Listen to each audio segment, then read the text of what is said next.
जय श्री राधे राधे।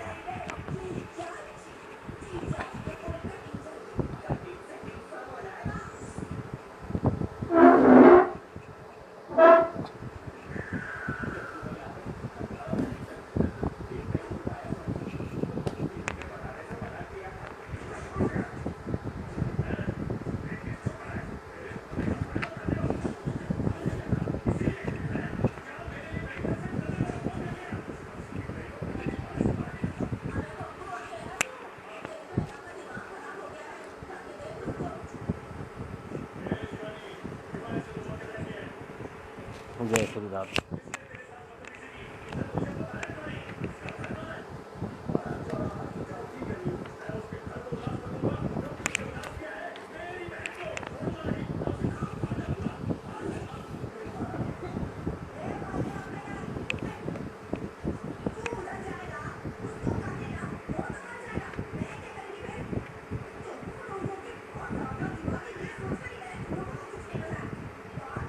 जय Shri Radhe.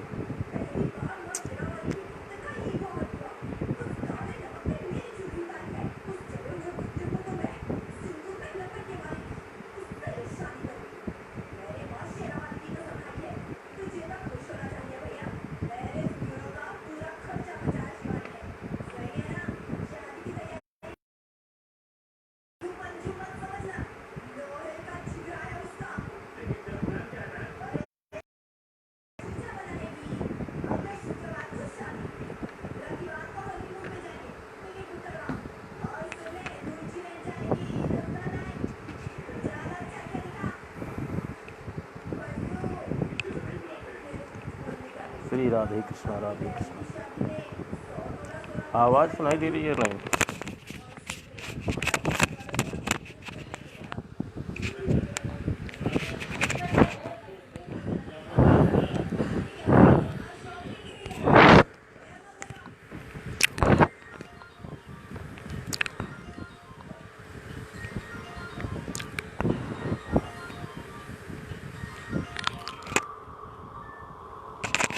Hello.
Okay.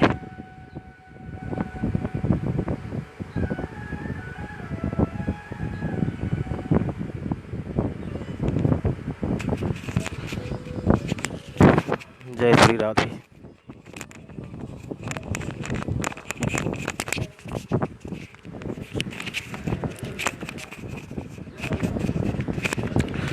सच्चिदानंद रूपाय विश्वोत्पत्त्यादिहेतवे तापत्रय विनाशाय श्रीकृष्णाय वयं नमः। श्रीकृष्णाय वयं नमः। आवाज़ एक बार देखिए, आवाज़ सुनाई दे रही है नहीं? एक बार बताइए तो फिर ताकि।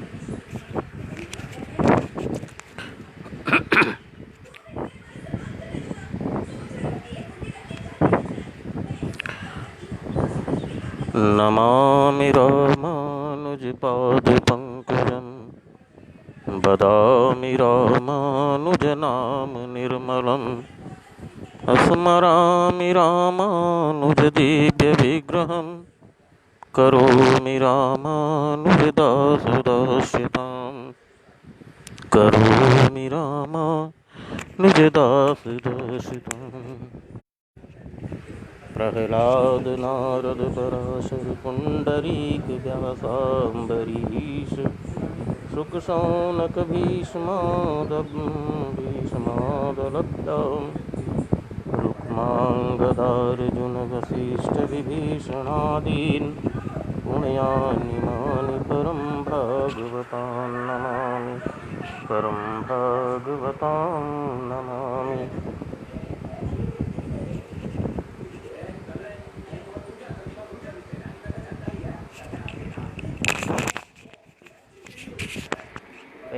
आवाज धीम करतो छोटू।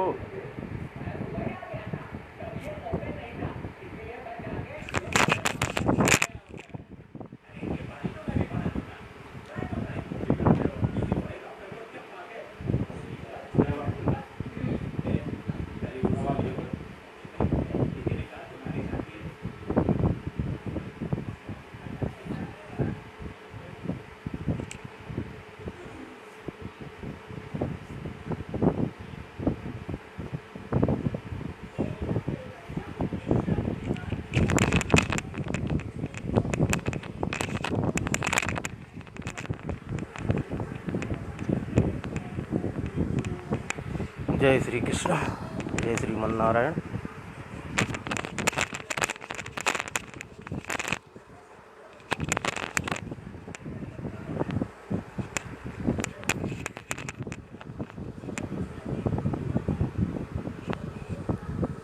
इसने ही सजनों, हम सनातन धर्मावलंबी, अरे सनातन धर्म में पुराणों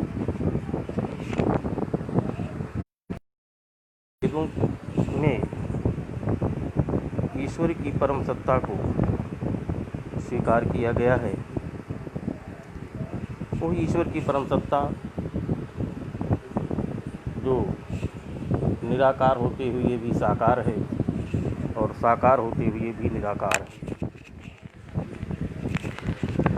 भगवान श्री कृष्ण ने गीता में कहा, यदा यदा ही धर्मस्य ग्लानिर्भवति भारत अभ्युत्थानम धर्मस्य तदात्मानं सृजाम्यहं धर्म संस्थापनाय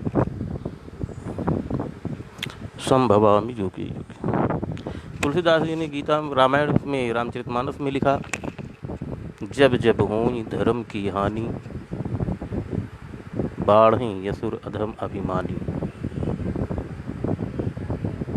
कि जब जब धर्म की ह्रास होता है, धर्म की हानि होती है, तब तक भगवान अनेक अवतारों को धारण करते हैं और धर्म की स्थापना करते हैं। हमारे प्राचीन कवियों ने अपने विषय में कुछ भी नहीं कहा है और ना ही अपने संबंध में कुछ विशेष बताया है।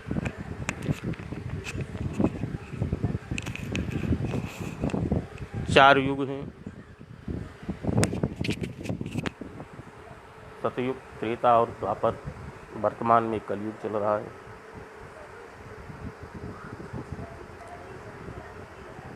जब जब परमात्मा धराधाम पर अवतरित होते हैं किसी न किसी रूप में, तब तब वे कुछ धर्म की स्थापना करते हैं जिसकी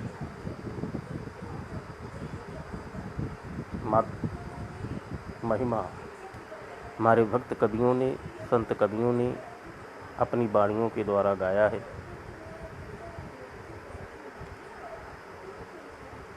अनेक कल्पों में अनेक अवतार हुए।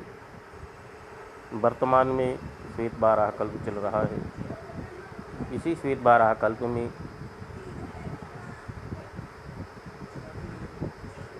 द्वापर में भगवान श्री कृष्ण ने अवतार ग्रहण किया, जिनकी महिमा का गुणगान व्यास जी ने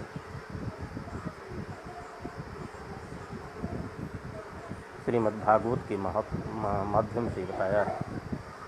श्रीमद् भागवत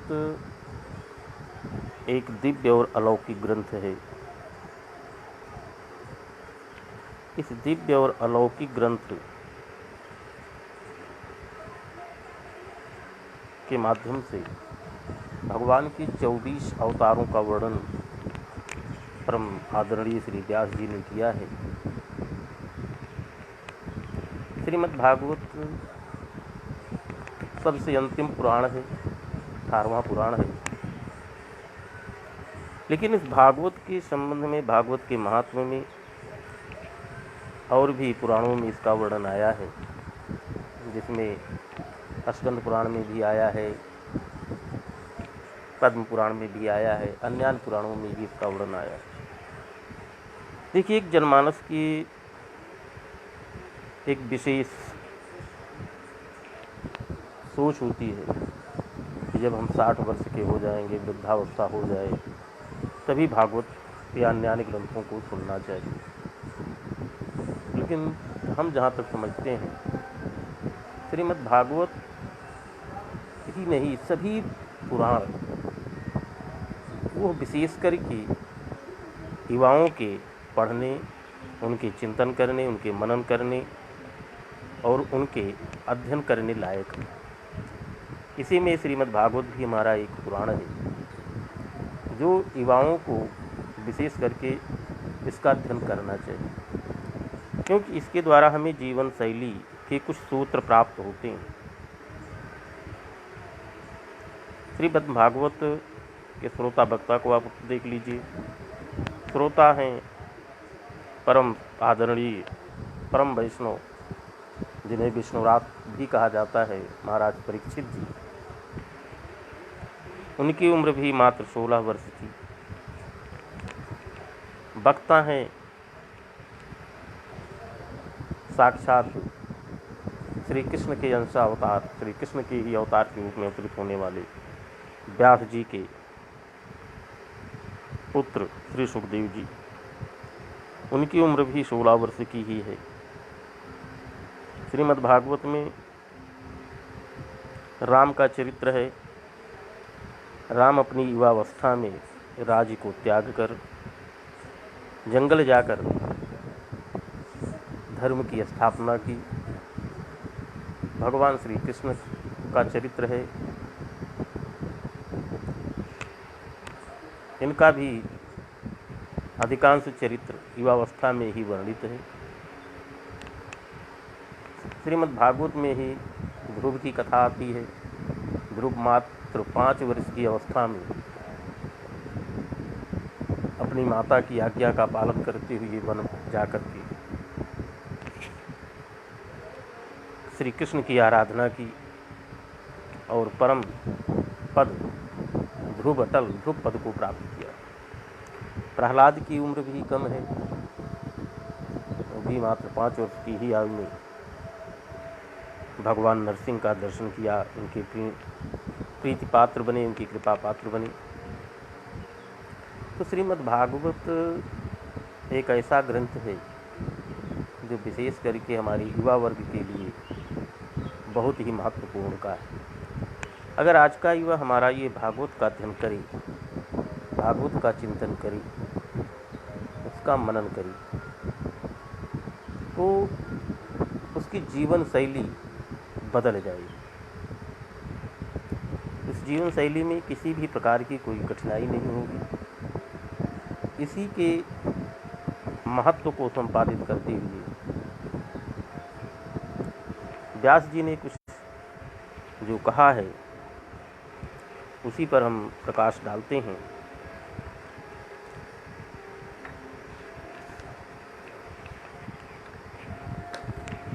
सच्चिदानंद रूपाय विश्वोत्पत्त्यादि हेतवे तापत्रय विनाशाय श्री कृष्णाय वयं नुमः।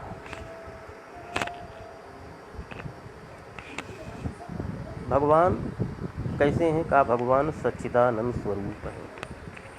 भगवान सच्चिदानंद स्वरूप है, उनके सदरूप है, चिद रूप है और आनंद रूप है, तीनों लक्षण है। परमात्मा में के तीन रूप शास्त्रों में बताए गए हैं, सत, चित और आनंद। सत प्रकट रूप से सर्वत्र दिखाई देता है, चित्त मौन है और आनंद अप्रकट है। आनंद कहीं प्रकट नहीं होता, आनंद अपनी अंतरात्मा में अनुभूत करने का भाव है। जब हमें अपनी प्रिय और अभीष्ट वस्तु की प्राप्ति हो जाती है तो मन आनंदित होता है, मन से एक भाव निकलता है, उस भाव को हम प्रकट नहीं कर सकते। वैसे कैसे? जैसे गूंगे को गुड़ खिला दिया जाए और उससे पूछा जाए कि इसकी मिठाई कैसी है, इसका स्वाद कैसा है, तो वो नहीं बता पाया। सूरदास जी ने लिखा, अभिगत इगति कछु कहत नया हो। आनंद रूप जो परमात्मा का है, जब परमात्मा के स्वरूप का ज्ञान अंतरात्मा में हो जाता है और जब आनंद की स्फुरण होता है, आनंद जब प्रकट होता है, जब आनंद अंतरात्मा में अनुभूत होने लगता है तो हम उसके भाव को प्रकट नहीं कर सकते। तो वो है आनंद स्वरूप।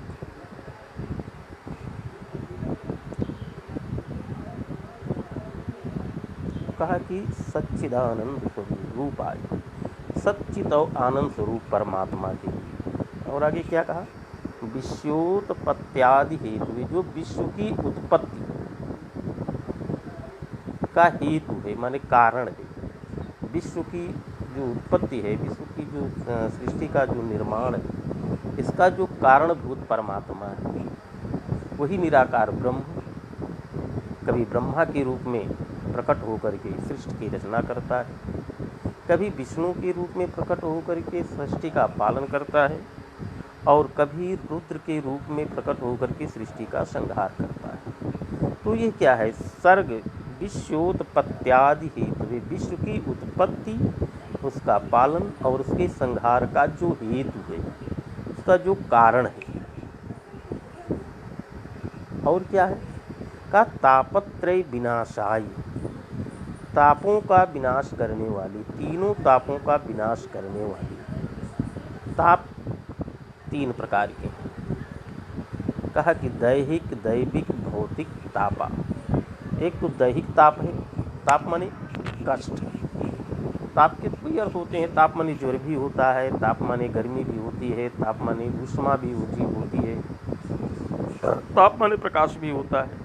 तो ताप माने जो दैहिक ताप है, जो शारीरिक कष्ट है। शारीरिक कष्ट क्या है? ज्वर हो जाए, बीमारी हो जाए, ये दैहिक ज्वर है, दैहिक ताप है। इसके बाद क्या है? दैविक ताप, जो देवताओं के द्वारा जो ताप किया जाए, जो दिया जाए, जो कष्ट दिया जाए। और दैहिक, दैविक, भौतिक। भौतिक ताप क्या है? ये जो प्राकृतिक ताप हैं, जैसे महामारी फैल जाए, प्रलय आ जाए और ये भूचाल आ जाए, ये सब क्या है? ये दैविक ताप है, दैविक कष्ट है। और भौतिक है, भौतिक का तात्पर्य जो है विज्ञान के रूप में देखा जाए तो दूसरा है, लेकिन आध्यात्मिक रूप से देखा जाए तो जो हमारे चारों तरफ इर्द गिर्द जो धन की कमी के कारण जो कष्ट होता है, जो व्यथा होती है, उसे भौतिक ताप कहते हैं। तो इन तापों की, तीनों तापों की विनाश करने वाली कौन है? कहा श्री कृष्णाय वयं नुमः, श्री कृष्ण को हम नमस्कार करते हैं। तो यहाँ पर ये बताया गया कि सच्चिद, सत्य, चित और आनंद स्वरूप परमात्मा भगवान श्री कृष्ण हैं। वही विश्व की उत्पत्ति, उसके पालन और उसके विनाश के कारण हैं, तथा वही तीनों तापों को दूर करने वाले हैं। ऐसे भगवान श्री कृष्ण को हम नमस्कार करते हैं। बोलिए भक्तवत्सल भगवान। अब यहाँ पर एक शब्द आता है, कभी कभी शंका उत्पन्न हो जाती है, तमाम लोग इसका प्रश्न कर देते हैं कि वयम नमः होना चाहिए, वयम नुमः नहीं होना चाहिए। तो चूँकि ऋ स्तुतौ धातु होती है और उत्तम पुरुष बहुवचन में मस प्रत्यय करने पर बनता है णोना, इस सूत्र से ड़कार का नकार आदेश होता है तो नुमस हो जाता है। तो नुमः सकार से ऋत्वे विसर्गे सस्त नुमः इति सिद्धम। तो सकार के आने के कारण उ हो जाता है, ऋत्व विसर्ग संधि होती है तो नुमस हो जाता है, तो नुमस का नुमः हो जाता है। रूप चलता है नौ तिनुतः नुमंती, नौ शिनुथः नुथ, नौमि नुमः, नौमि नुवः नुमः नुवंती। यण प्रवृत्ति के कारण जो है स्नु धातु में ये होता है। और दूसरी चीज होती है, एक तो कहा जाता है आप व्याकरणिक दृष्टि से देखें तो ये है, एक कहा जाता है आप्त वाक्य। तो ये जो आप्त वाक्य हैं जो शास्त्रों में दिए गए हैं उसमें किसी प्रकार का कोई प्रश्न नहीं होना चाहिए। तो कहा कि हम नमस्कार करते हैं, तो नमस्कार हम कब करते हैं? जब हमारे अंदर से अहंकार नष्ट हो जाता है। जब अहंकार नष्ट होता है तो हम नमस्कार करते हैं। यहाँ पर पाप की निवृत्ति नहीं बताई गई, बल्कि क्या कहा गया? तापत्रय निवारणाय विनाशाय, ताप की निवृत्ति बताई गई। क्यों? क्योंकि जो ताप का फल है, ताप जो है वो पाप का ही फल है, वो पाप का फल है। और उससे जो ताप के नष्ट होने का जो साधन है वो पाप को भी नष्ट कर देता है। तो पाप के फल ताप की जो निवृत्ति है वही पाप की निवृत्ति है। चाहे पहले कितना ही क्यों न पाप किया गया हो, लेकिन जो कष्ट होता है उस कष्ट के निवारणार्थ जो कार्य किया जाता है, जो आराधना की जाती है, जो भगवदार्चना की, सब पापों को नष्ट कर देता है। वैसी श्री कृष्ण को हम नमस्कार करते हैं। आया आनंद। आनंद जो है वो 3 प्रकार का होता है। एक साधनजन्य आनंद है जो विषय के साथ उत्पन्न होता है और विषय के नष्ट होने पर नष्ट हो जाता है। और एक स्वयं सिद्ध आनंद है। तो जो स्वयं सिद्ध आनंद है वो आनंद भगवान की गुणगान करने के, उनकी कीर्तन करने से प्राप्त होता है और वो अस्थायी रहता है। अगर वास्तविक आनंद प्राप्त करना है तो भौतिक विषयों में नहीं, भौतिक वस्तुओं में नहीं, बल्कि भगवान की अर्चना, उनकी पूजा, उनकी सेवा करके उस ज्ञान को प्राप्त किया जा सकता है, उस आनंद को प्राप्त किया जा सकता है।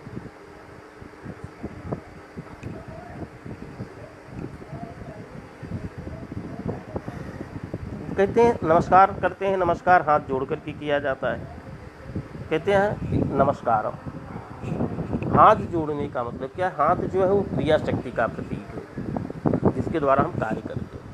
तो हाथ जोड़ करके, सिर नवा करके, माने अपनी क्रिया शक्ति के द्वारा अपने अहंकार को समाप्त करते हुए हम भगवान से प्रार्थना करते हैं कि प्रभु आप हमें ऐसी शक्ति प्रदान दे कि जिससे हमारा सिर हमेशा आपके सम्मुख झुका रहे, किसी दूसरे के सम्मुख न झुकने पाए।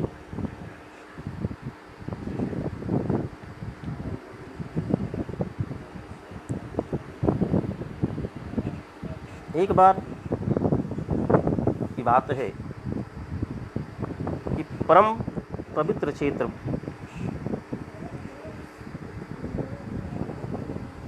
नैमिषारण्य इत्यादि 88,000 ऋषि मुनि एकत्र होकर के एक यज्ञ कर रहे थे। उस यज्ञ में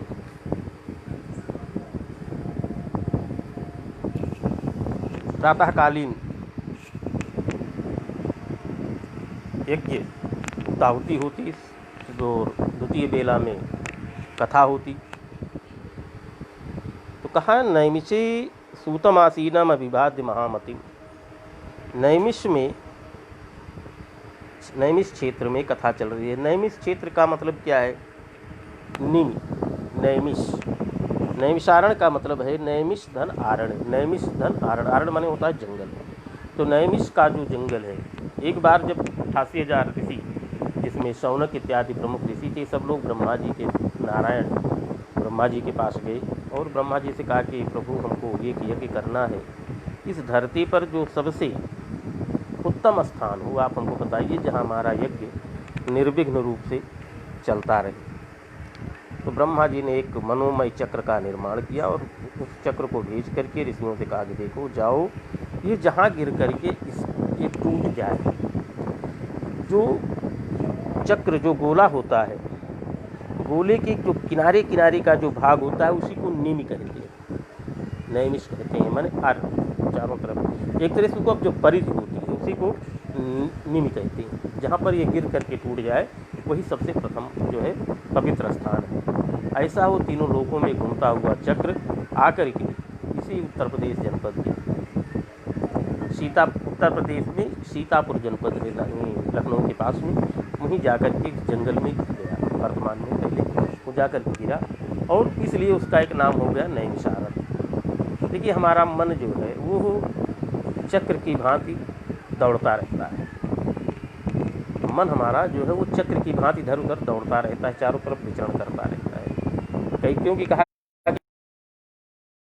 वायु से भी अधिक तेजी, हम बैठे यहाँ हैं, मन हमारा कहीं और विचरण करता है। तो मन की जो विचरण शक्ति है, मन का की जो चंचलता है, ये जहाँ पर जाकर समाप्त हो जाए हमारे लिए वही नैमिषारण्य है। तो मन की चंचलता को शांति कहाँ मिलती है? सत्संग में, कीर्तन में, भजन में, भगवान की कथा में। तो हमारे लिए जो है ये जो भगवान का सत्संग है, भगवान की कीर्तन है, भगवान की जो कथाएं हैं, इनको सुनते समय हमारे मन को शांति मिलती है और हम इसी लिए ये हमारे लिए नैमिषारण्य है। तो जो सत्संग का जो स्थल है हमारे लिए वो नैमिषारण्य है। सूत जी वहाँ नैमिषारण्य में यज्ञ स्थल पर उस जगह बैठ करके परम ज्ञानी सूत जी से प्रश्न करते हैं। सूत जी कौन है?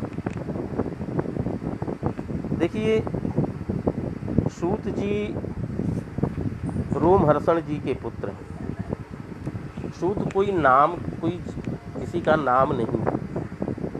सूत कहते हैं विलोमज को, माने जिसकी माता ब्राह्मणी हो, पिता क्षत्रिय वर्ग के हों, वो जो है सूत होता है। तो रोमहर्षण जी एक ऋषि थे जो व्यास जी के शिष्य थे, जिनको व्यास जी ने पुराणों को पढ़ाया था। उन्हीं रोमहर्षण जी के पुत्र हैं। रोमहर्षण का मतलब होता है कि रोम माने हमारे जो रोएं हैं, ये हर्षण का माने प्रसन्न होना।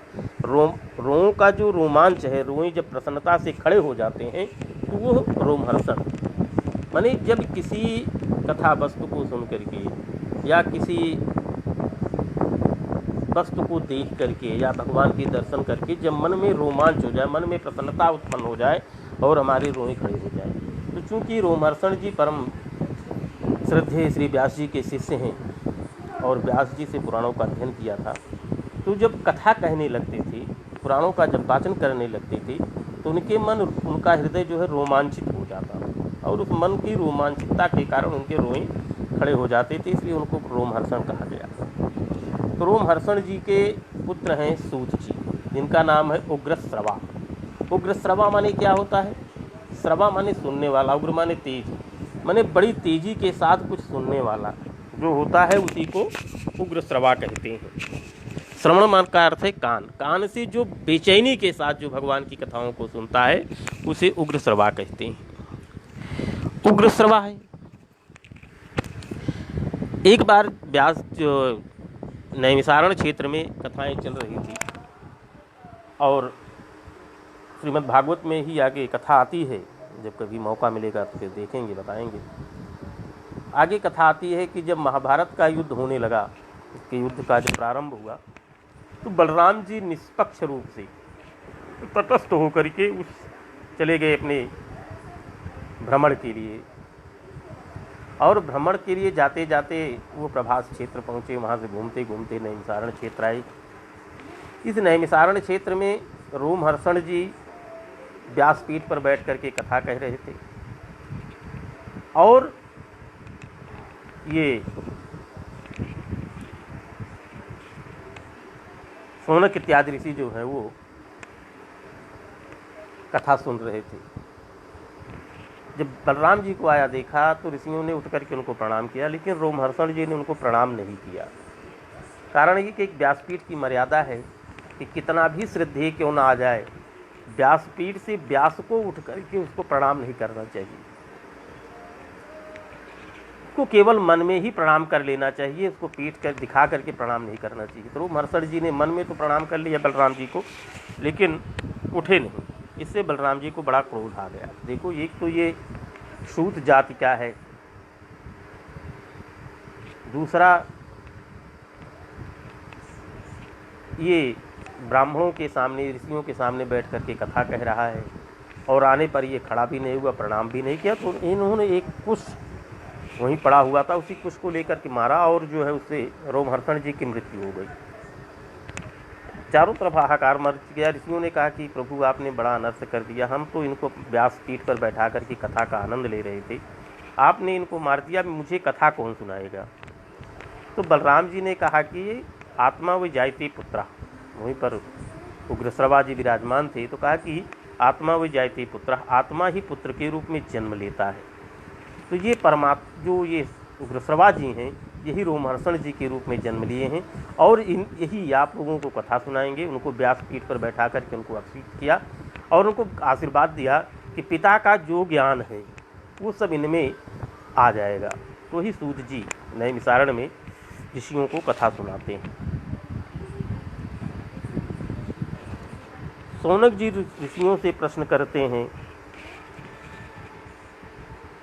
अज्ञान ध्वंस विध्वंस कोटि सूर्य समप्रभ श्रोताख्या ही कथासारम मम कर्ण रसायनम।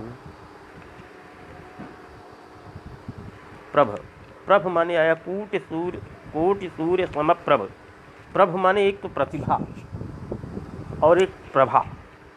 अगर हम सूत, यहाँ पर देखिए एक ही शब्द है प्रभ, इसी प्रभ से श्लेष अलंकार के द्वारा जो है इसकी अलग अलग व्याख्या की गई है।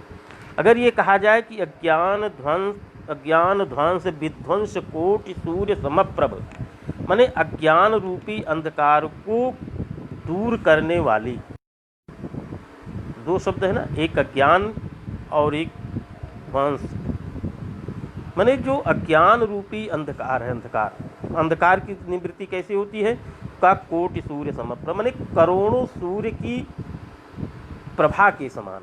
जैसे अंधकार में सूर्य के उदय होने पर अंधकार नष्ट हो जाता है, वैसे ही अज्ञान ध्वंस विध्वंस, अज्ञान रूपी अंधकार को नष्ट करने के लिए आपके अंदर करोड़ों सूर्य की प्रभा माने तेज के समान प्रतिभा विद्यमान है, बुद्धि विद्यमान है।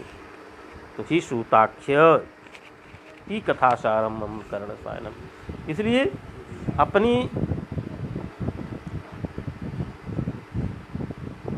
सूजी कथासारम मम कर्ण रसायनम, मेरी कर्णों को माने कानों को प्रिय रखने वाली इस कथा के सार का आप वाचन कीजिए, हमें सुनाइए, जिससे अंधकार, अज्ञान रूपी अंधकार नष्ट हो जाता है। तब सूत जी ने उनको कथा सुनाना प्रारंभ किया। कथा सुनाया कि देखिए,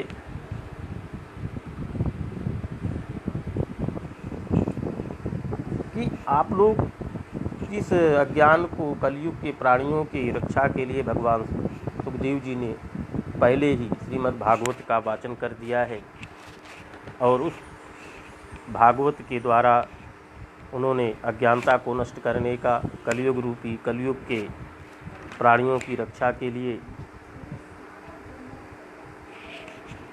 कलयुग जो काल व्यास के जाल के द्वारा जो ग्रसे जा रहे हैं उनको निकालने के लिए श्रीमद् भागवत शास्त्र का निरूपण श्री सुखदेव जी ने किया है। काल ब्याल मुखग्रास त्रास निर्णा हेतुवी श्रीमद् भागवतम शास्त्रम कलौ कीरेण भाषितम। पहले ही सुखदेव जी ने उस कलयुग में प्राणियों के उद्धार के लिए श्रीमद् भागवत का वाचन किया है।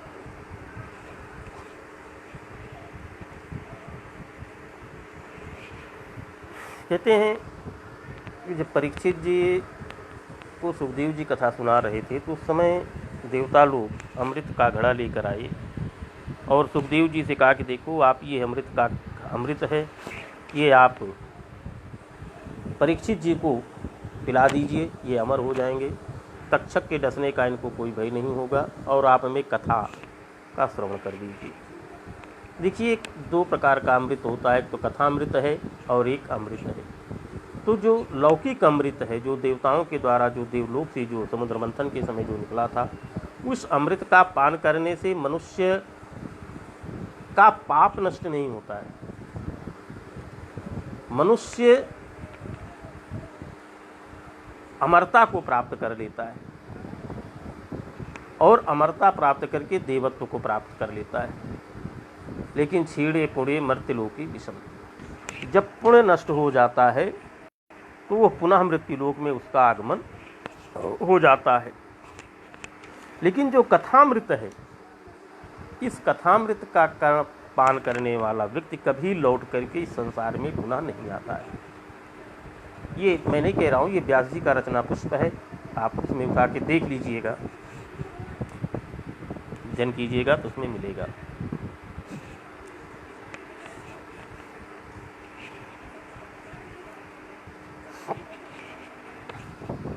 सुखदेव जी आगे कहते हुए कहते हैं कि परम प्रिय देवर्षि श्री नारद जी एक बार वृंदावन क्षेत्र में विचरण करते हुए जा रहे थे, तो वहीं पर देखा कि एक नवयुवती विद्यमान है, जिसके सामने दो पुत्र, दो नवयुवक लेटे, दो वृद्ध लेटे हुए, और तमाम देवियां जो हैं, कोई पंखा कर रही हैं, कोई पानी का छींटा मार रही हैं। नारद जी को देख करके उस देवी ने कहा कि क्षणम तिष्ठ साधु, हे साधु आप थोड़ी देर रुकिए, हमारी और हमारे कष्ट का निवारण कीजिए। नारद जी वहाँ जाते हैं। नारद जी वहाँ जाकर के पूछते हैं कि देवी आप कौन हैं, आपका परिचय क्या है, ये दोनों कौन हैं और ये सब देवियाँ कौन हैं। तो उस युवती ने कहा कि देवर्षि हम तो भक्ति हैं और ये दोनों ज्ञान और वैराग्य हमारे पुत्र हैं। हमारा जन्म जो है कर्नाटक में हुआ, दक्षिण भारत में। देखिए, दक्षिण भारत में भक्ति कम है, ज्ञान वैराग्य अधिक है। हमारे जो धर्माचार्य हुए हैं, श्री जगत गुरु आदि शंकराचार्य जी हुए हैं, दक्षिण भारत में हुए हैं। स्वामी रामानुजाचार्य जी हुए हैं, वो भी दक्षिण भारत में हुए हैं। जो आचार्य परंपरा है वो दक्षिण भारत से उत्पन्न हुई। वहाँ ज्ञान और वैराग्य है लेकिन भक्ति नहीं। बताया कि वहाँ पर हम तीनों का एक साथ जन्म हुआ, ज्ञान वैराग्य और भक्ति का एक साथ जन्म हुआ। कहाँ से, वहाँ से आते आते द्रविड़ क्षेत्र में आई, वहाँ मैं कुछ कमज़ोर होती गई और गुजरात पहुँचते पहुँचते मैं खूब बढ़ी। लेकिन जैसे ही मैं इस वृंदावन क्षेत्र में आई, मैं तो युवती हो गई, लेकिन ये मेरे दोनों पुत्र वृद्ध हो गए। देखिए, वृंदावन क्षेत्र में भक्ति खूब है, हमारे क्षेत्र में इधर अवध में, ब्रज में भक्ति खूब है, लेकिन ज्ञान और वैराग्य का कोई महत्व नहीं है। तो कहा कि मैं भक्ति हूँ और मेरे दोनों पुत्र हैं ज्ञान और वैराग्य। मैं यहाँ आकर के युवती हो गई, ऐसी तो बड़ी विडम्बना है, ऐसी क्या लीला है कि ऐसा क्यों हो गया। ऐसा लगता है कि हमको अपना ये स्थान छोड़ करके किसी दूसरे स्थान में चला जाना पड़ेगा। देखिए, जहाँ ज्ञान और वैराग्य का महत्व नहीं होता है वहाँ भक्ति नहीं टिकती, क्योंकि भक्ति के द्वारा ही ज्ञान और वैराग्य का पोषण होता है। जब ज्ञान होगा तो वैराग्य होगा, और जब वैराग्य होगा तो भक्ति आएगी। जब तक हम परमात्मा के लीला चरित्रों को नहीं जानेंगे, भगवान की नाम को नहीं जानेंगे, उनके नाम की महिमा को नहीं जानेंगे, उनके धाम की महिमा को नहीं जानेंगे, तब तक हमारे अंदर वैराग्य नहीं होगा, और जब वैराग्य नहीं होगा तो भक्ति नहीं आएगी। तो तीनों आवश्यक हैं। लेकिन वृंदावन क्षेत्र में, हमारे यहाँ इधर अपने क्षेत्र में भक्ति कम है, वैराग्य अधिक है। देखिए, भक्ति 9 प्रकार की है। श्रवणम, कीर्तनम, मननम, वंदनम, अर्चनम इत्यादि जो भी हैं। तो कहा सबसे पहली भक्ति क्या है? श्रवण। केवल कथा सुनने मात्र से ही भक्ति पूरी नहीं होती। जो सुना है, सबसे पहले तो भगवान के चरित्रों को सुनना चाहिए ध्यानपूर्वक। जब ध्यान से नहीं सुनते हैं तो बड़ा भ्रम हो जाता है। जैसे एक बार कुंभज ऋषि पाही रामचरितमानस में है कि एक बार भगवान शिव कुंभज ऋषि के यहाँ कथा सुनने गए और वहाँ पर कथा सुना कि भगवान राम अवतरित हो चुके हैं और जंगल में अपनी पत्नी सीता को खोकर विलाप करते हुए उनको ढूंढ रहे हैं, उनकी खोज कर रहे हैं। तो सती को उस समय बड़ा भ्रम हुआ, कथा ध्यान से सुनी नहीं। और कथा सुनने के लिए सबसे पहली आवश्यक है होनी चाहिए श्रद्धा। जब कथा जो सुना रहा है, जो वाचक है, उसके पास जब उसके प्रति कोई अगर श्रद्धा नहीं होगी तो कथा में मन नहीं लगेगा, और कथा में मन नहीं लगेगा तो कथा ध्यान से सुनेंगे नहीं। अगर ध्यान से सुनेंगे नहीं तो कथा में जो है मन जो है भ्रमित हो जाएगा। आधी कथा सुनेंगे, आधी नहीं सुनेंगे तो मन भ्रमित हो जाएगा। पार्वती जी और शिव दोनों वहाँ से, सती और शिव चले वहाँ से। तो एक जंगल में देखा कि भगवान राम विलाप करते हुए सीता को खोजते हुए विलाप कर रहे हैं। सती जी ने जब देखा तो शिव जी ने उनको नमन किया। सती ने पूछा कि प्रभु आप किसको नमन कर रहे हैं? भगवान शिव ने कहा कि हमारे आराध्य भगवान राम हैं, हम उन्हीं को नमन कर रहे हैं।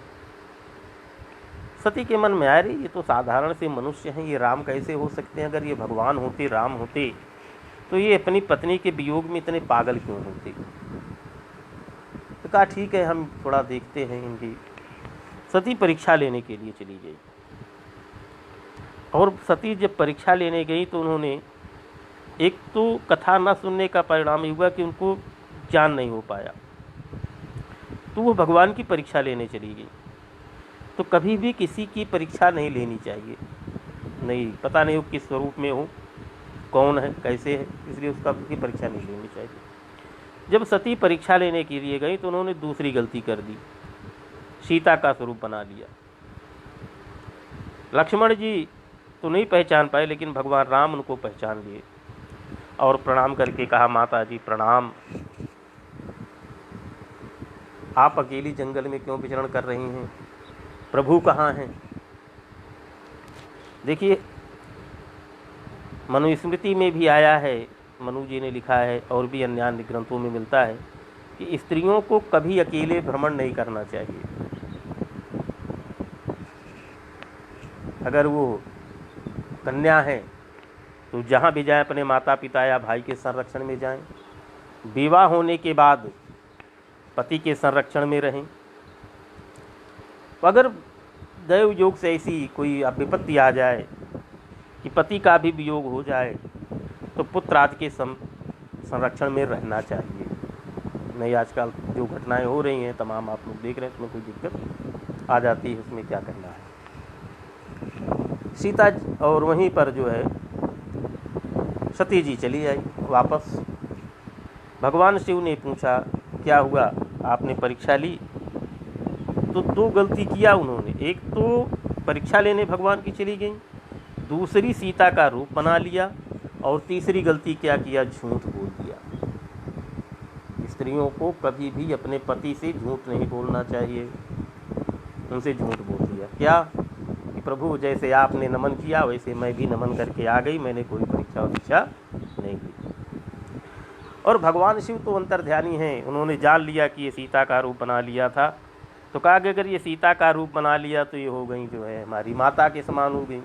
और वहीं उन्होंने प्रतिज्ञा कर ली। रामचरितमानस में है, तुलसी जी ने लिखा है, शिव संकल्प कीन है यही मन माही, यही तन भेंट सती यमुना। तो मैंने इस शरीर से सती का भेंट नहीं होना है। और वहीं से सती के जाने की, सती के अपने शरीर को छोड़ने की, फिर बाद में दक्ष के यज्ञ में जाकर के अपने शरीर को अपनी योग शक्ति के द्वारा उन्होंने जला दिया। तो सबसे पहली चीज़ तो ये कि सुनिए, जो ध्यान से सुनिए। तो श्रवण भक्ति है, सुनना चाहिए, भगवान की कथा सुननी चाहिए, भगवान का गुणगान सुनना चाहिए, भगवान की महिमा सुननी चाहिए। और दूसरी भक्ति है मनन। सुनने मात्र से ही भक्ति पूरी नहीं होती, जो सुनिए उसका मनन कीजिए, उसका चिंतन कीजिए कि क्या कहा गया। देखिए, हम तमाम कथाओं में सुनते हैं, कृष्ण की कथाओं में सुनते हैं, राम की कथाओं में सुनते हैं, दोनों चरित्र समान हैं, एक रामचरित्र है, एक कृष्ण चरित्र है। तो रामचरित्र जो है वो जीवनोपयोगी है, जीवन में उतारने लायक है। राम ने जो किया उसको अपने जीवन में उतारिए, लेकिन कृष्ण का जो चरित्र है वो मनन करने योग्य है, अपने जीवन में उतारने योग्य नहीं है। तो राम ने जो किया उसको अपने जीवन में उतारिए, और कृष्ण ने जो किया उसका मनन कीजिए, उसका चिंतन कीजिए, तभी कल्याण हो सकता है।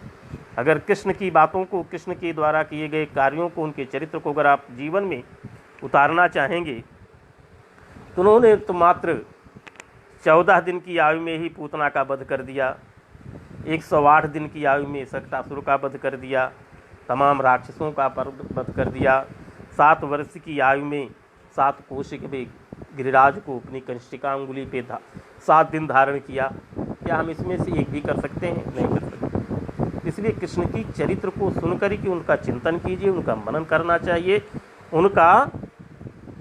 उसको अपने जीवन में उतारने का प्रयास नहीं करना चाहिए। लेकिन राम का जो चरित्र है उसको अपने जीवन में उतारने का प्रयास अवश्य करना चाहिए, और जो सुना है उसका मनन किया जाए, और जब जो सुना है मनन किया जाए और उसका कीर्तन किया जाए। और कीर्तन में भी क्या है, हमारे पूर्वजों ने, हमारे ऋषियों ने, हमारी कवियों ने जो कीर्तन गाया है, प्रथम हरिचरित जो गाई, ते ही मग चलत सुगम वही भाई, जो कीर्तन गाया गया है पूर्वाचार्यों के द्वारा,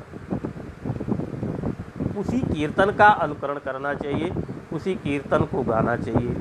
आज तमाम भजन बन गए हैं, भोजपुरी में बन गए हैं, किसी दूसरे तर्ज पर बन गए हैं।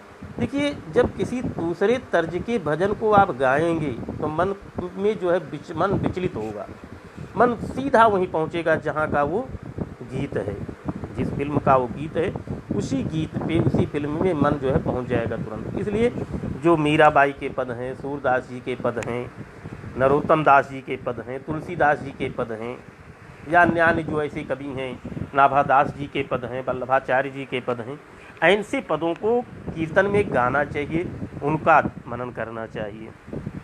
दूसरा है बंधन। कीर्तन निष्काम होना चाहिए। आज कीर्तन मंडलियां तमाम बनी हैं, पैसे के लिए कीर्तन करते रहते हैं। इसके बाद चौथा आता है बंधन।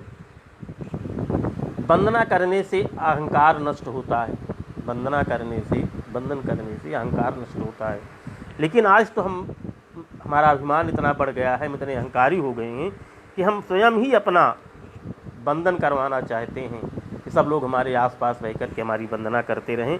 इससे बंधन भक्ति जो है नष्ट होती चली जा रही है।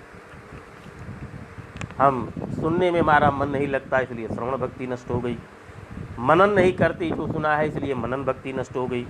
उसका कीर्तन नहीं करते, भगवान के गुणों का, उनकी कीर्तियों का गान नहीं करते, इसलिए कीर्तन नष्ट होता चला जा रहा है।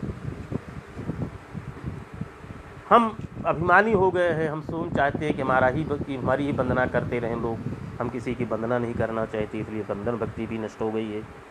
5वीं है अर्चन। अर्चन माने पूजा करना। आज हम इतने विलासी हो गए हैं कि अपनी विलासिता के लिए हम तमाम पूजा पाठ में, अपनी देह पूजा में लगे रह गए। हमारा शरीर किस तरह से महकेगा, बढ़िया खूब सेंट लगाएंगे, बढ़िया साबुन से नहाएंगे, बढ़िया कपड़े पहनेंगे, लेकिन भगवान की अर्चना करने के लिए, भगवान की पूजा करने के लिए ऐसी हमारी पास कोई व्यवस्था नहीं होती, इसलिए जो है अर्चन भक्ति नष्ट हो गई। 7वीं भक्ति है पाद सेवन, माने पैर की पूजा करना, भगवान के चरण कमलों की पूजा करनी चाहिए। लेकिन आज स्थिति उल्टी हो गई है कि हम चाहते हैं कि सभी लोग हमारे इर्द गिर्द नाचते रहें, हमारा ही पद सेवन करते रहें, हमारा ही चरण स्पर्श करते रहें, इसलिए पाद सेवन भक्ति भी नष्ट हो गई। सातवीं है सख्य भाव।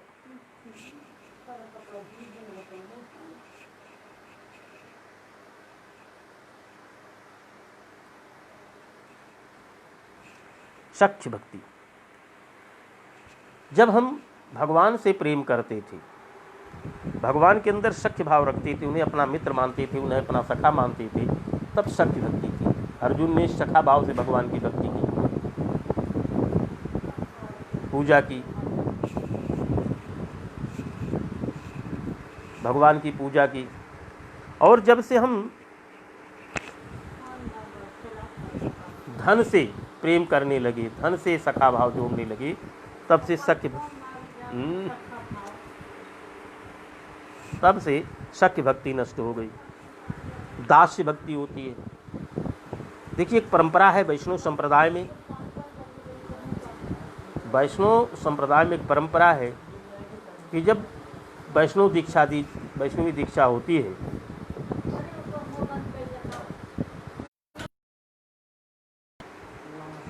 जब वैष्णवी दीक्षा होती है तो नाम दिया जाता है, तो उस नाम के आगे लगाते हैं दास। दास माने होता है सेवक। और हम किसी भगवान को अपना स्वामी मानते हैं, उन्हें अपना सेवक मानते हैं, तो हम कहते हैं दास।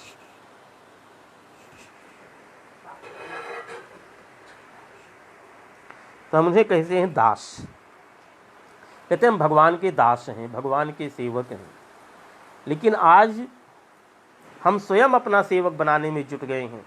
हम दास नहीं बनना चाहते, हम सेवक नहीं बनना चाहते, बल्कि सेवक बनाना चाहते हैं, दास बनाना चाहते हैं। और आत्मनिवेदन, आज हमारे अंदर अहंकार की प्रवृत्ति आ गई है। हम अहंकार इतने अधिक हो गए हैं कि हम अपने को ही शक्तिशाली मानते हैं। तो हम किसी के सामने सम्मुख होकर के आत्मनिवेदन नहीं करते कि प्रभु आप ही मेरे सब कुछ हो, हे परमात्मा, ही ईश्वर, आप ही मेरे समूह। मैंने हम ये नहीं कहते त्वमेव माता च पिता त्वमेव बंधुश्च सखा त्वमेव विद्याद्रविणं त्वमेव सर्वं मम देव देव, बल्कि हम स्वयं ही अपने को शक्तिशाली मान करके अपने को ही स्वामी कहलाना चाहते। इस प्रकार से नवो भक्तियाँ जो हैं इस कलयुग में नष्ट होती जा रही हैं। ज्ञान और वैराग्य आज नष्ट हो गया है। जो ज्ञान पहले गुरु के द्वारा हमें मिलता था, प्राचीन परंपरा में गुरुकुल में जो ज्ञान मिलता था, वो आज ज्ञान आकर के किताबों में समा गया है। किताबें पढ़ लेते हैं और तमाम तरह की उसकी व्याख्याएं, किताबों में जो लिखा है उसकी तमाम तरह की व्याख्याएं तमाम विद्वान अपने अपने ढंग से करते हैं और उसको पढ़ करके हम भ्रमित हो जाते हैं। किसी ने दूसरी व्याख्या की, किसी ने दूसरी की, किसी ने तीसरी की, और जब हम सबको पढ़ते हैं तो ऐसा लगता है ये सही है, ये भी सही है, ये सही है, कौन सही है, इसको मानने के चक्कर में हम सब कुछ भूल जाते हैं। तो जब गुरुकुल में पहले किताबें नहीं हुआ करती थी, गुरुजी प्रत्यक्ष ज्ञान जो देते थे वही ज्ञान होता था। वेद, हम जब वेदों का अध्ययन करते हैं, पुराणों का अध्ययन करते हैं, तो वैराग्य तो आता है, लेकिन कुछ वो कभी स्थायी नहीं हो पाता है।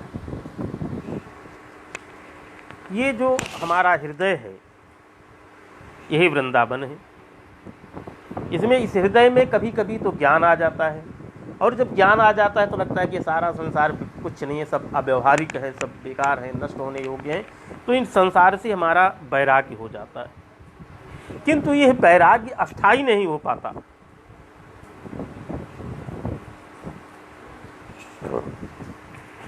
और जब वैराग्य स्थायी नहीं हो पाता तो ये फिर से मूर्छित हो जाता है, नष्ट हो जाता है, वो फिर से दब जाता है। वेदों के पढ़ने से, शास्त्रों के पढ़ने से, श्मशान घाट में जाने पर, सांसारिक विषय के भोग के पास जो वैराग्य बढ़ता है, अगर वही वैराग्य स्थिर हो जाए तो हमारा कल्याण हो जाएगा। इस कलयुग में अपने कल्याण के लिए भगवान राम, भगवान कृष्ण की कथा, उनका कीर्तन और उनके नामों का सतत स्मरण करना ही कलयुग में लोकोपकारी कल्याणकारी है।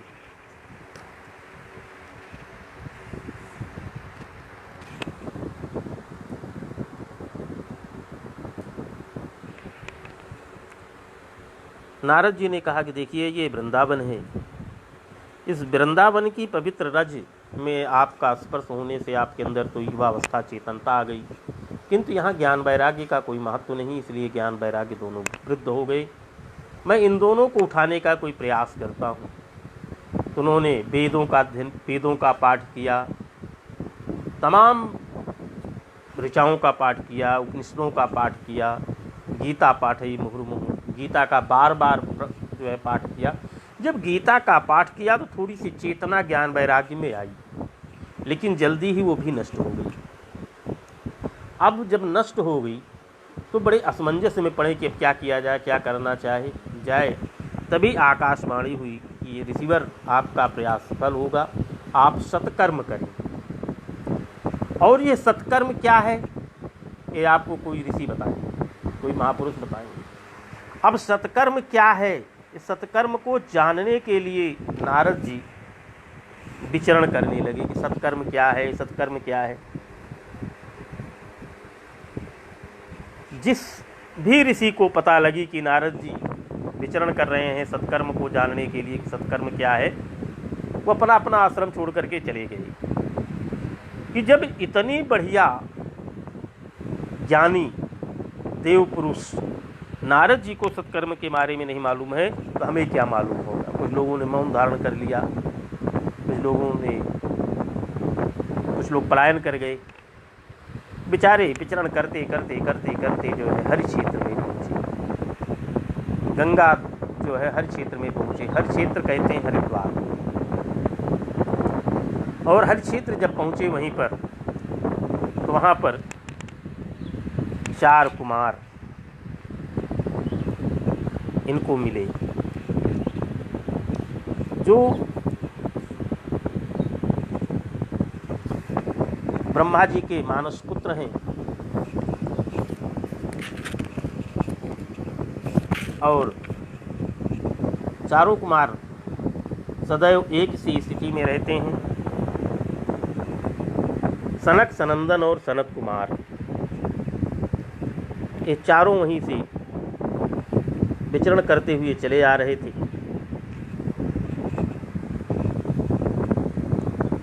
इन्होंने देखा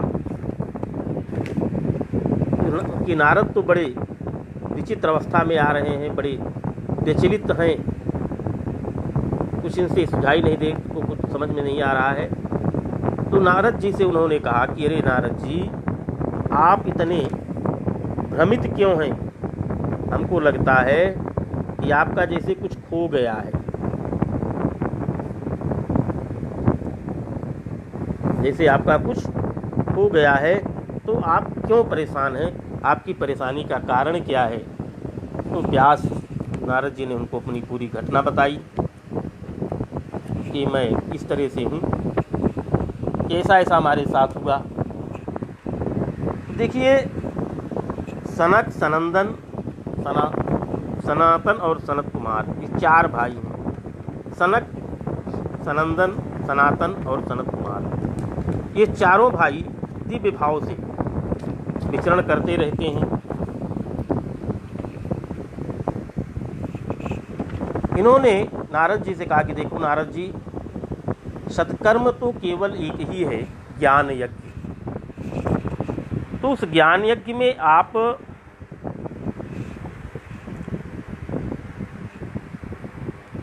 श्रीमद् भागवत का ज्ञान यज्ञ कीजिए, क्योंकि और जितने यज्ञ हैं वो सब कर्म परक हैं, लेकिन निष्काम और सत्कर्म केवल ज्ञान है। ज्ञान तो नारद जी ने कहा कि हमने तो गीता का पाठ किया, पुराणों का पाठ, वेदों का पाठ किया, और इस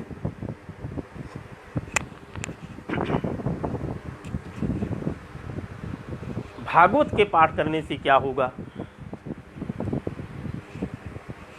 तो सनकादिक ऋषियों ने कहा कि देखिए, ये भागवत जो है, ये जो आपके वेद पुराण हैं, जो वेद हैं, उन सबका एक पका हुआ फल है। निगम कल्पतरूर गलितम फलम, निगम रूपी जो कल्प वृक्ष है उसका ये पका हुआ फल है।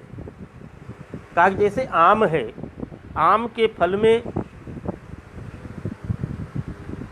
वृक्ष में ज़्यादा अधिक स्वाद होता है या फल में अधिक स्वाद होता है? तो कहा नहीं, फल में अधिक स्वाद होता है। तो कहा ये जो उसी कल्प वृक्ष का जो निगम रूपी, जो वेद रूपी जो कल्प वृक्ष है, उसी का ये पका हुआ फल है भागवत। आप इस भागवत का पारायण कीजिए, इसका यज्ञ कीजिए, भक्ति और ज्ञान और वैराग्य ये सब पुनः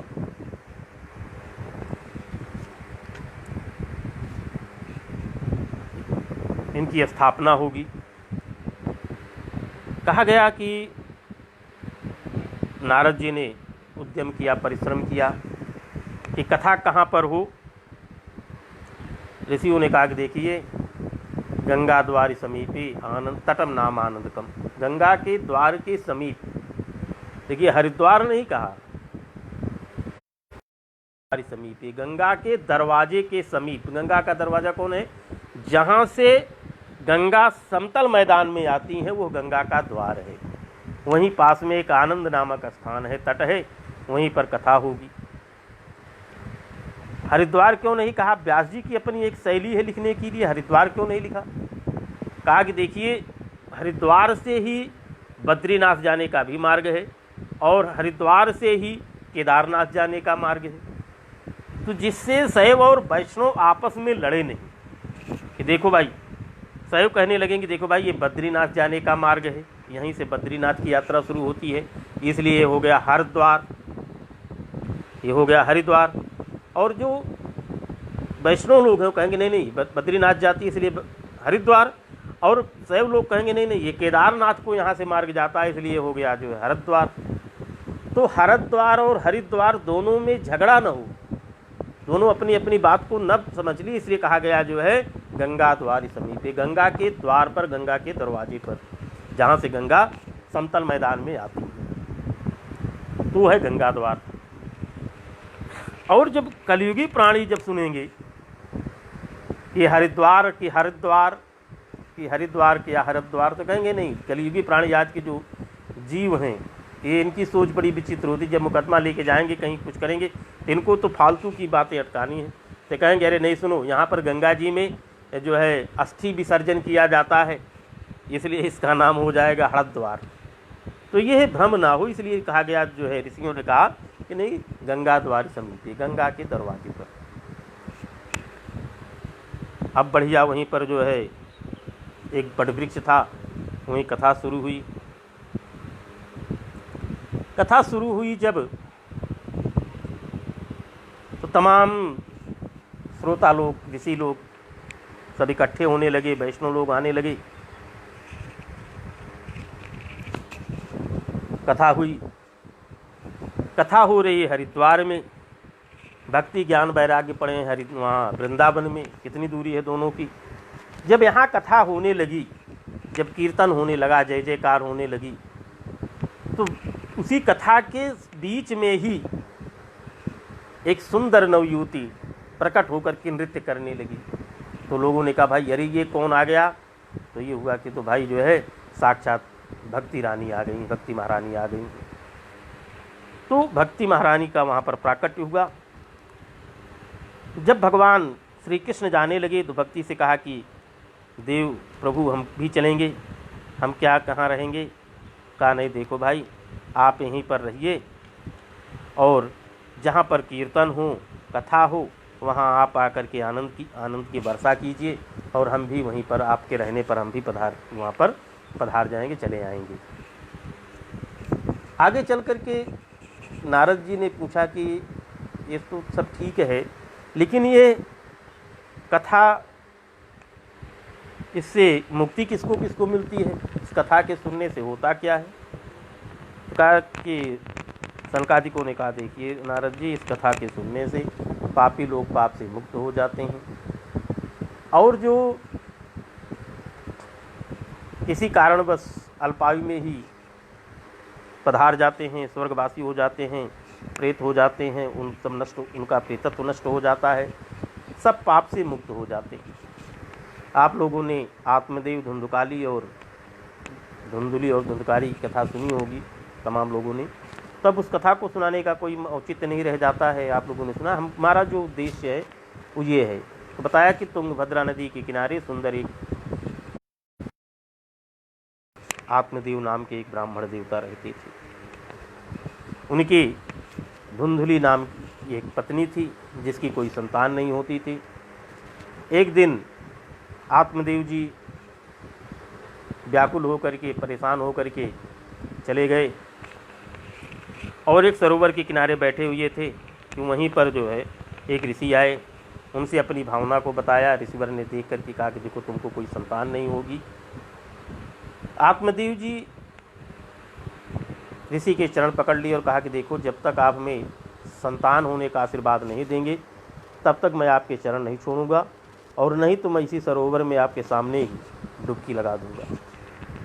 उन सन्यासी ने उनको, आत्मदेव जी को एक फल दिया और कहा ले जाओ इसे अपनी पत्नी को खिला देना, इससे संतान होगी। वो बेचारे ले आए, धुंधुली को दिया, लेकिन वो तो महाकुतर्क देने वाली भ्रष्ट बुद्धि थी। तमाम तर्क कुतर्क करके उस फल को ना खा करके गाय को खिला दिया और अपनी बहन के पुत्र को ला करके पालन पोषण किया, जिसका नाम धुंधकारी हुआ। वो धुंधकारी जब पैदा हुआ उसी समय गोकर्ण जी का जन्म हुआ। धुंधकाली महा दुष्ट निकला और गोकर्ण जी महान ज्ञानी पंडित हुए।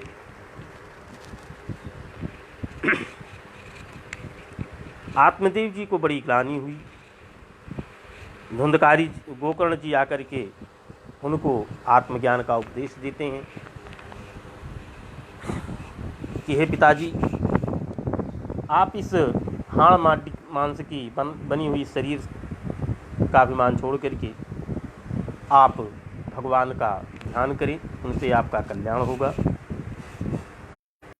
ऐसा कह करके गोकर्ण जी, आत्मदेव जी भी घर छोड़कर चले गए। एकांत स्थान पर रह करके भागवत के 10वें स्कंद का पाठ करते हुए परम पद को प्राप्त किया।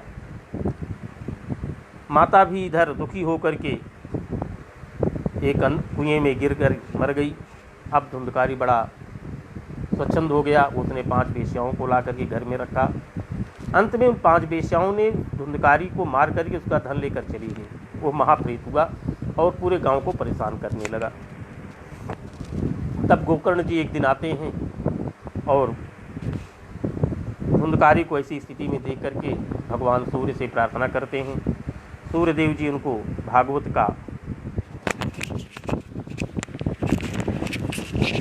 कथा करने के लिए कहते हैं और भागवत कथा कहते कहते 7 दिन में बांस के धुंधकारी आता है और बांस पड़ा हुआ था उसी में घुस जाता है। उसमें 5-7 गांठें फट जाती हैं 7वें दिन और धुंधकारी को मोक्ष हो जाता है। तो ये तो कथा है, लेकिन जो इसका आध्यात्म तत्व है उसको आप समझिए, जो मुख्य और समझने लायक है, जिसका जीवन में उपयोग है। कहा कि आत्म तुंगभद्रा, सबसे पहला काम है क्या? तुंगभद्रा नदी के किनारे।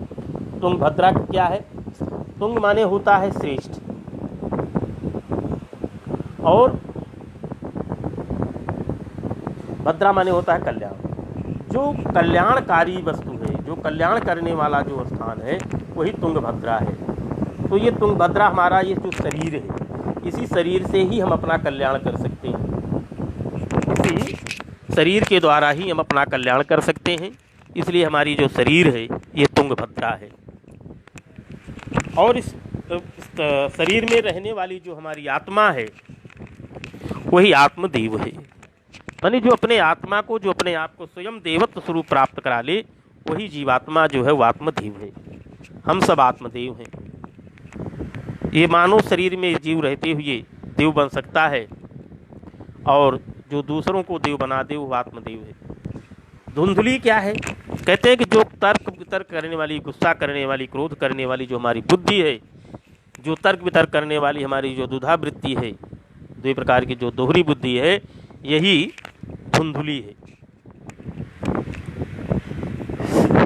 इस बुद्धि के साथ आत्मा का विवाह तो होता है, किंतु जब तक कोई महात्मा, कोई सद्गुरु नहीं मिलते हैं, तब तक इस बुद्धि में, इस आत्मा में ज्ञान की जागृति नहीं होती, विवेक नहीं होता।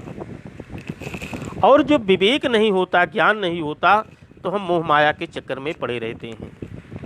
बाबा ने कहा है, तुलसी जी ने, कि बिन सत्संग विवेक न होई। बिना सत्संग के विवेक नहीं होता, बिना सत्संग के ज्ञान नहीं होता। जब गुरु का सत्संग होता है, जब गुरु का ज्ञान, आशीर्वाद मिलता है, तो हमारे अंदर विवेक की उत्पत्ति होती है।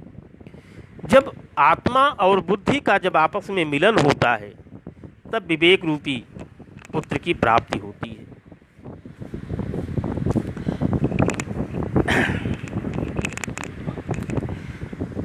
गोकर्ण का मतलब है गाय के समान कान रखने वाला। गो का मतलब क्या है? एक तो गाय है और दूसरा है इंद्रिय।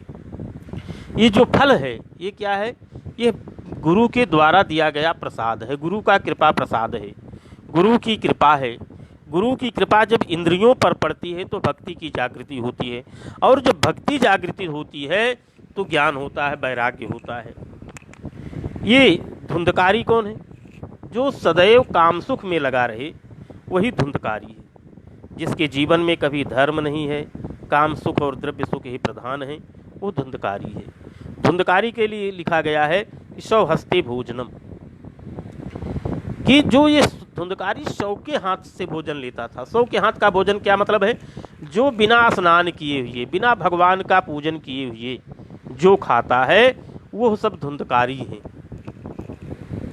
तो धुंधकारी तो महाकामी था, वो स्नान क्यों नहीं करता होगा? निश्चित रूप से वो स्नान करता होगा। और जो स्नान करके अपने ही शरीर में, अपने शरीर की सुंदरता को बढ़ाने के लिए जो स्नान करे, सेंट इत्यादि लगा करके जो मिले, वही धुंधकारी है। देखिए, स्नान 3 प्रकार का होता है। एक तो प्रातः काल, उषा काल में जो 4 बजे से 5 बजे का जो समय होता है, वो उषा काल होता है। उसमें स्नान करने से उसे देव स्नान कहते हैं, ऋषि स्नान कहते हैं। इसके बाद 5 बजे से लेकर के 6:30 बजे तक जो स्नान किया जाता है, उसे मनुष्य स्नान कहते हैं। और 6:30 बजे के बाद या सूर्योदय के बाद जो स्नान किया जाता है, उसे राक्षसी स्नान कहते हैं। सूर्य जो है वो बुद्धि के स्वामी है। सूर्य उदय के समय संध्या करने से, भगवान का वंदन करने से बुद्धि तेज होती है। ये 5 विषय हैं। हमारे जो 5 इंद्रियां हैं, ये 5 विषय हैं। इन्हीं 5 इंद्रियों के, हाथ, कान, नाक, मुंह इत्यादि, त्वचा इत्यादि से, इन 5 इंद्रियों को संतुष्ट करने के लिए हम सदैव लगे रहते हैं। ये 5 इंद्रियां, जो 5 विषय हैं, ये हमें, हमारे जीवन को डुबो देती हैं। और गोकर्ण जी तो जो इंद्रियों को अपने बस में जो करता है, वही गोकर्ण है। पिंड है, पिंडदान। ये शरीर जो है, ये पिंड है। इस शरीर को परमात्मा के चरणों में समर्पित कर देना ही सच्चे अर्थों में पिंडदान है। इस शरीर को जो परमात्मा के चरणों में अर्पित कर देता है, वही सच्चे रूपों में पिंडदान करता है। वही जीवन मृत्यु के त्रास से अपने आप को छुड़ा सकता है। 7 प्रकार की वासनाएं होती हैं। विवाह में दो व्यक्तियों के दामन बांधे जाते हैं। पति पत्नी के स्नेह को ही ग्रंथि कहते हैं। ग्रंथि है गांठ। जब पत्नी का जब विवाह होने लगता है तो ग्रंथि मंथन होता है, गांठ लगाई जाती है। और इस ग्रंथि का छूटना बड़ा कठिन है। परमात्मा की सेवा के लिए ही एक दूसरे का साथ मिला है, ऐसा सोचने से ही हम सब लोग सुखी हो सकते हैं। बांस में, अर्थात वासनाओं में धुंधकारी रहा। जो हमारा जो शरीर है, जो मन है, जो इधर उधर भागता है, ये वासनाओं में फंसा हुआ है। तो वासनाएं कितनी है? एक तो नारी की आसक्ति है, पुत्र की आसक्ति है, व्यवसाय की आसक्ति है, द्रव्य की आसक्ति है, कुटुंब की आसक्ति है, घर परिवार की आसक्ति है, गांव की आसक्ति है। इन सब में हमारा मन फंसा रहता है। इन सब से छुड़ाने के लिए ही भागवत शास्त्र का प्रयोजन श्री व्यास जी ने किया है।